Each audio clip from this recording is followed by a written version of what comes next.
पीठ शंकराचार्य स्वामी स्वरूपानंद सरस्वती जी महाराज का शरीर बेशक शांत हो गया हो कल, परंतु उनके शुभ विचारों को आइए हम सब मिलकर पुनः जागृत करें, पुनः उनके विचारों को पूरे ब्रह्मांड में, पूरे विश्व में फैलाया जाए, ताकि उनकी इन शिक्षाओं को सदैव यारम करुणावतारम संसार सारम भुजगेंद्रहारम सदा वसंतम हृदयारविंदे भवम भवानी सहितम नमामि।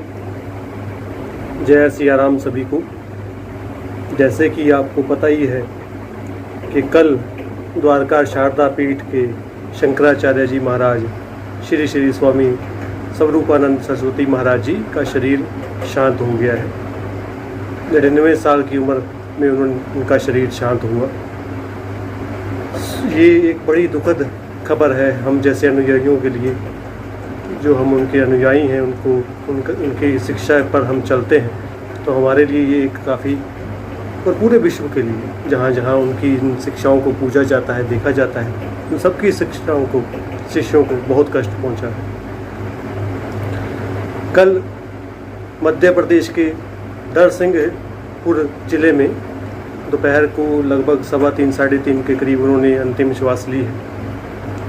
काफ़ी पिछले समय से वो बीमार ही चल रहे थे, और हाल ही में तीज में उनका इस बार शुभ दिन, जन्मदिन मनाया गया था। तो आज शाम को 5 बजे उनको समाधि की व्यवस्था कर दी जाए। जगत गुरु शंकराचार्य जी महाराज सरस्वती जी की बारे में एक विशेष बातें जो मैं आपके साथ बताना चाहता हूँ आपको, कि वो आज़ादी के आंदोलन से लेकर माँ गंगा नदी के परम पवित्र जल को की स्वच्छता पर उनका विशेष ध्यान केंद्रित था।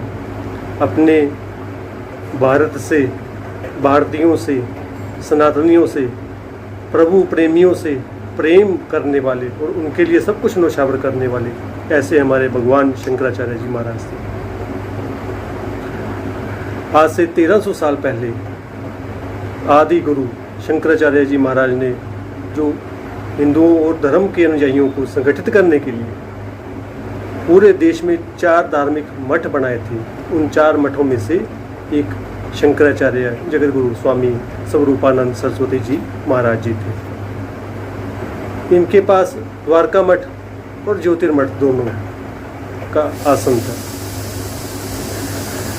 वृंदावन में ही हाल ही में ही इनका 95वां जो जन्म दिवस है वो भी मनाया गया, और 1924 के आसपास के इनका जो प्राकट्य है वो माना जाता है।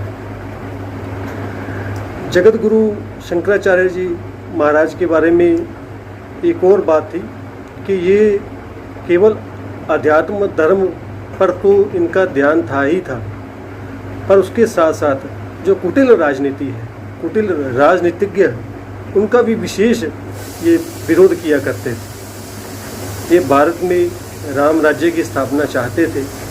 तो अब हम सब के लिए उनके लिए ये सच्ची श्रद्धांजलि होगी कि हम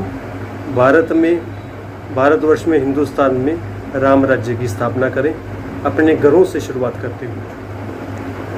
सत्य प्रेम करुणा का वास हो, और उन महाराज जी के चरणों में बारंबार दंडवत प्रणाम करते हुए आदि शंकर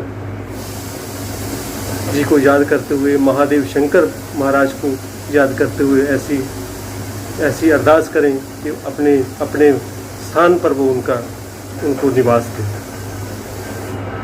आदि शंकराचार्य जी स्वरूपानंद सरस्वती जी महाराज हम सब के लिए एक गाइडेंस है, एक टीचर है, थे और रहेंगे सदा। उनके हिसाब से हमें चलना चाहिए।